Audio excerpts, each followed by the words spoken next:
Good morning, everybody. It was a week ago that today is Monday, July 27th, 2020. But on Tuesday of last week, I asked if Donald Trump targeted or fingered Oakland Mayor Libby Schaaf for vandals by saying Oakland is a mess on his Monday press conference of a week ago. This date.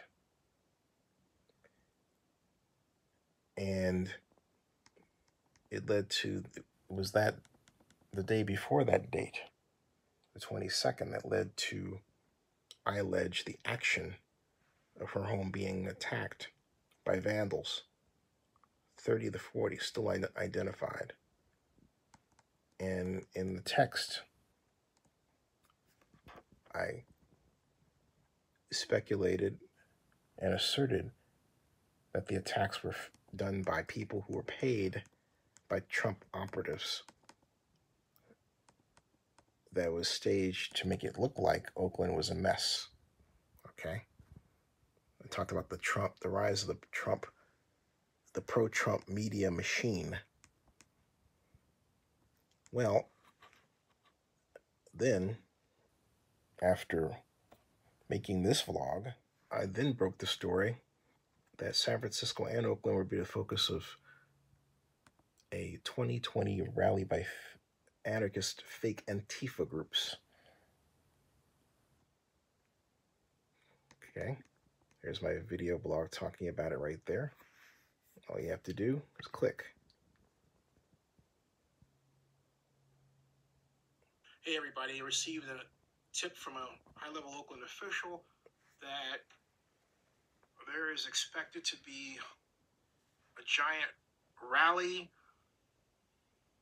of members related to anarchist organizations, that the person who gave the tip to my person informing me of this are Antifa. The reason why I say it like that is because I have not seen any evidence that there's an actual organization called Antifa.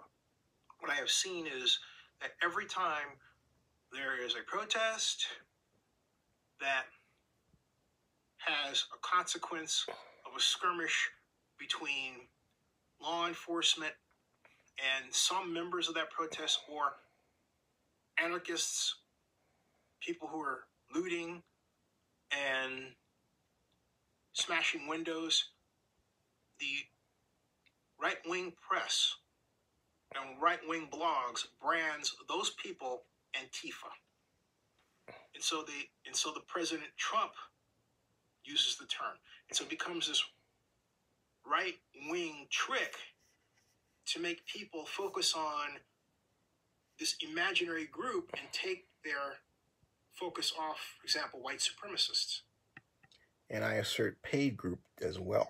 Then I wrote about President Trump's real intent to take the message away from Black Lives Matter in Oakland, along with some assistance from white-owned media more interested in telling a story about protest than Black Lives Matter. And then I discussed the Oakland racists who want a story that forgets Black Lives Matter yet helps Trump. And that's the story that this is a matter of protesting against those who don't want protest, when we all started this with Black Lives Matter. Then on July 25th, I put out that the downtown Oakland meetup protest had nothing to do with Black Lives Matter, and it fit Trump's plan. What was the plan? It was right here, expressed in this Google Trends map.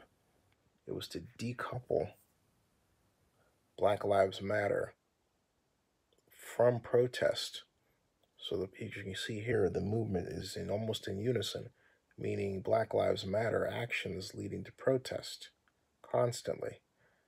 But then Trump's fake news about federal attacks, starting with the mayor in Oakland and in Seattle and Portland,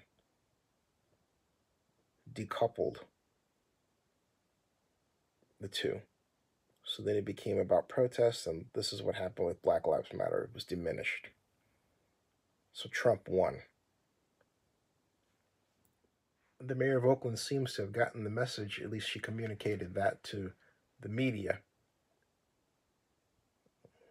and not just KPIX, but also by statement, Zenny62 Media.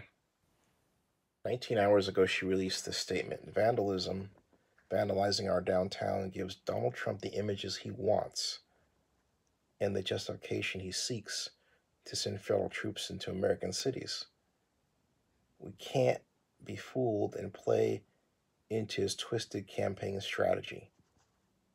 We celebrate passionate protest, but Oaklanders need to know that when they attend protests after dark, they may be providing cover for agitators who are more intent on stoking civil unrest than advancing racial justice. Gee, I wonder who originally told her that. Subscribe to Zenny62 and bookmark oaklandnewsnow.com.